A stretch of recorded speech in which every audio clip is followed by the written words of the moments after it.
Our next singer was Angie. And wow, I was like, don't do this to me tonight, Angie. Right. ¿Cómo seguir sin verte? If you ever go, how do I ever survive? This song makes me feel a certain way. I Yes. don't know if it does to you. Yes. And we're 90s kids, y'all. Remember this. And this song was like the epitome of the 90s, right? It was just like, it's a transportive song, right? Yes. It takes you back to a time Yes. of when we were teenagers and young and innocent and trying not to be innocent Right. and falling in love for the first time. And this song would come on the radio and we'd be like, oh,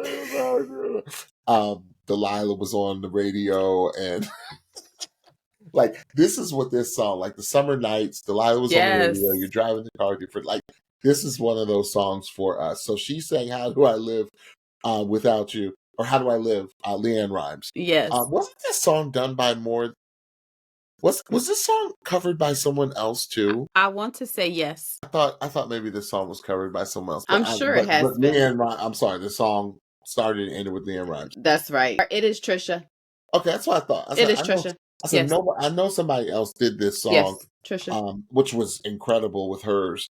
But you know, everyone knows the LeAnn Rimes version, Truly. because that's the one that crossed over to the pop world. Mhm.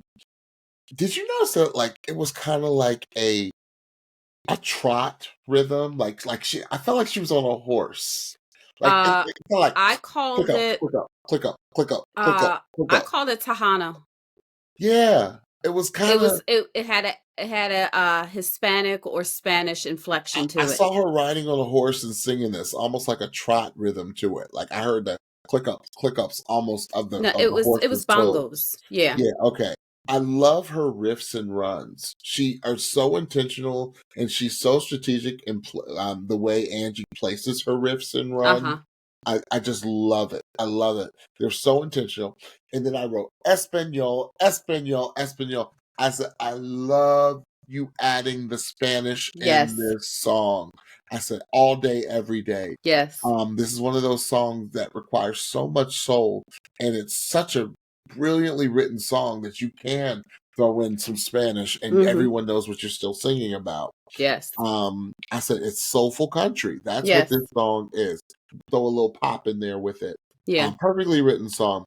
I said, ooh, Angie, take your time with it, girl. Especially at the end. I said, she took her time. How she ended that.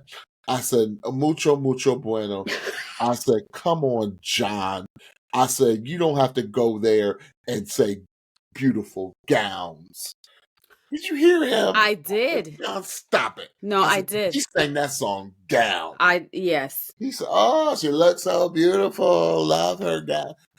She looks like a superstar gown. I said, no, John, don't go there with the gowns. No. Because she sang that ish down. Stephanie. Did. So she did. So this is actually the performance that I did my Watch With Me on Patreon. So if you are a patron, that is in Patreon right now for $5. If you are not a patron subscriber, please join us so that you can check that out as well as the bonus content at the end of this episode on Patreon. $5, y'all, a month. Less than a couple Starbucks, y'all. So, oh my goodness. When they said she was doing How Do I Live, I said, please tell me this is the LeAnn Rimes version. Please don't punk me and make me think that this is LeAnn and it's something else, but it wasn't. I was like, oh, hallelujah. And then when she said her grandmother had passed, I said, oh, Jesus, bless her. Because I know that I know how this song hits me depending on which angle I'm taking when I'm listening to it. It always hits me in some way, but when you're singing it about someone you've lost, I was like, oh, Lord, bless her, Jesus.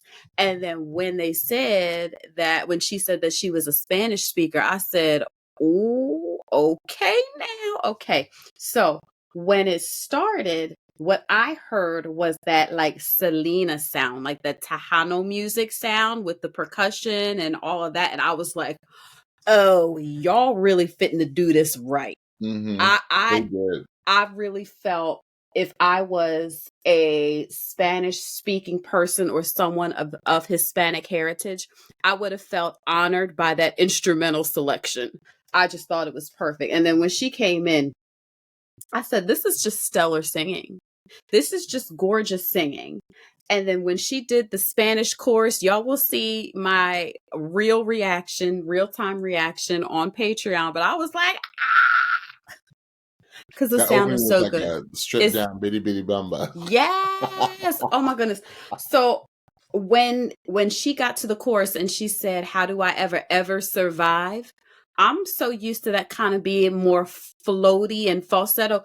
Girlfriend sang that thing full throat. And I said, oh my word. Like, that's not an easy task, y'all. Just try it. That's not an easy task. One thing about Angie, she is so captivating on stage. She commands the stage. She has so much confidence. Her communication and her connection to her audience is always stellar. She sings with conviction to the point where every time she's on that stage, I feel like she's preaching. And not preaching to, but just communicating in such a convicted way that I just believe everything. Yes, I just believe everything that she's singing. Yes, she looked gorgeous, but that was secondary to how gorgeous her voice was. And what I thought, y'all will see on Patreon, I thought John was going to say how gorgeous her voice was. And then when he said dress, I said dress. I said, yeah, but her voice was gorgeous. Exactly. I said, no, this is not a beautiful gown situation. This is gorgeous, stunning woman. But yes, the voice was absolutely exceptional tonight. Well done. Well done.